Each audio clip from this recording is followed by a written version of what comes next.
Halo semuanya, perkenalkan nama aku Olivia Andika Gultom dari Politeknik Negeri Bandung, jurusan Administrasi Niaga, program studi D4 Manajemen Aset. Di sini, aku akan ajak teman-teman semua untuk mengenal manajemen aset dan menceritakan sedikit tentang aset yang aku minati.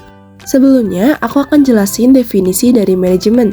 Menurut Stephen Parobis dan Mary Colton dalam bukunya yang berjudul Manajemen, dijelaskan bahwa manajemen adalah melibatkan pengkoordinasian dan pengawasan agar kegiatan pekerjaan diselesaikan secara efisien dan efektif. Lalu definisi aset, menurut Kima Sugiyama, berdasarkan perspektif ekonomi, aset adalah segala sesuatu yang memiliki nilai ekonomi yang dapat dimiliki baik oleh individu, perusahaan, maupun dimiliki pemerintah yang dapat dinilai secara finansial. Sedangkan berdasarkan sudut pandang ekonomi, aset adalah barang atau sesuatu barang dimiliki oleh seseorang, sebuah organisasi, baik swasta maupun pemerintah yang memiliki 1. Nilai ekonomi, 2. Nilai komersial, 3. Nilai tukar. Dan berdasarkan perspektif akuntansi, aset adalah kekayaan yang mencangkup 1. Kekayaan lancar, 2. Aset jangka panjang atau aset tetap, 3. Prepaid and deferred asset, 4. Harta tak terwujud. Kemudian, definisi manajemen aset menurut Dr. Agima Sugiyama adalah ilmu dan seni merencanakan, melaksanakan, dan mengendalikan semua rangkaian kegiatan dalam merencanakan kebutuhan aset, mendapatkan, melengkapi aspek legal, menginventarisasi, menilai, mengoperasikan, memelihara, menghapuskan, memusnahkan, atau mengalihkan aset tersebut secara efisien dan efektif agar aset bernilai tinggi sepanjang umurnya. Lalu berikut ini adalah definisi manajemen aset menurut ahli lainnya.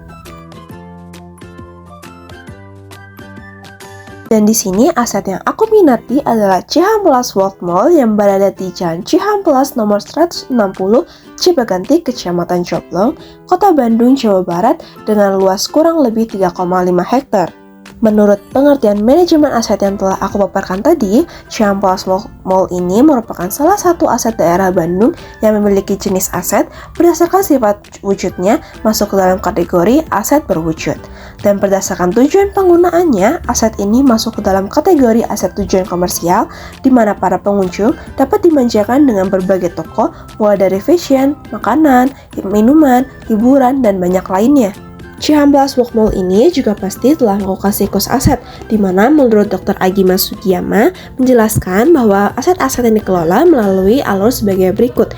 Yang pertama, perencanaan kebutuhan aset. Pastinya pemilik Cihampelas World Mall ini saat akan membangun aset telah memperkirakan apa saja yang dibutuhkan untuk membuat aset ini bisa efektif, efisien, dan bernilai tinggi sepanjang umurnya sesuai dengan tujuan dari manajemen aset.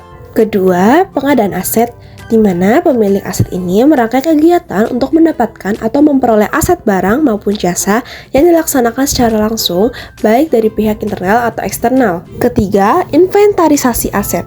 Pada tahap ini, pemilik Cihampelas World Mall merangkai kegiatan untuk melakukan pendataan, pencatatan, pelaporan hasil pengadaan aset, dan mendokumentasikannya. Keempat, aspek legal aset. Pemilik akan melakukan pemeriksaan untuk mendapatkan gambaran jelas tentang status kepemilikan, sistem dan prosedur penguasaan, pengelolaan aset, mengidentifikasi kemungkinan permasalahan hukum serta mencari solusi dari masalah hukum tersebut.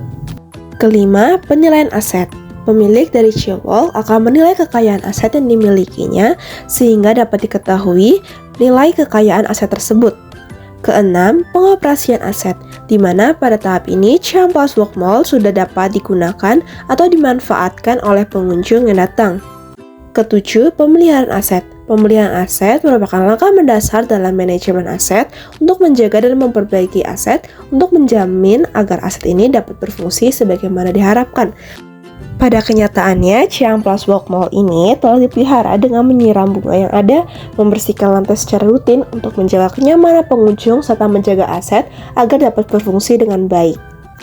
Kedelapan, pembaharuan atau rejuvenasi aset, di mana pemilik akan melakukan pergantian atau memperbaiki suku cadang agar si Cihampelas World Mall ini dapat dioperasikan sesuai dengan harapan. Kesembilan, penghapusan aset. Kesepuluh, pemusnahan aset. Pada tahap ke-9 dan ke-10, pemilik Cihampelas World Mall belum melakukannya, dikarenakan aset ini masih dapat dioperasikan sebagaimana seharusnya. Lalu kenapa sih aku memilih Cihampelas Walk Mall sebagai salah satu aset yang aku minati? Karena menurut aku, Cihampelas Walk Mall menjadi salah satu aset yang memiliki output yang sangat berguna bagi pengunjung yang datang, di mana menjadi pilihan yang tepat jika para pengunjung ingin hangout bersama teman atau keluarga, bahkan me time, dengan menikmati infrastruktur yang pastinya akan meningkatkan mood dan memberikan energi positif kepada pengunjung yang hadir. Selain infrastruktur, pengunjung bisa menikmati makanan minuman yang memiliki banyak pilihan mulai dari makanan lokal, western, atau makan luar negeri lainnya yang akan memanjakan setiap mulut pengunjung. Setelah menikmati makanan minuman, pengunjung juga bisa menikmati berbagai toko yang menyediakan banyak kebutuhan mulai dari kebutuhan primer, sekunder, bahkan tersier. Setelah berbelanja, tentu saja pengunjung bisa menikmati waktu istirahat dengan menonton film di XX1 yang ada di dalam mall ini. Tentu banyak sekali manfaat yang bisa dinikmati pengunjung saat berkunjung ke Cihampelas Walk Mall ini. Apakah Anda tertarik untuk menghabiskan sebagian hari Anda di sini?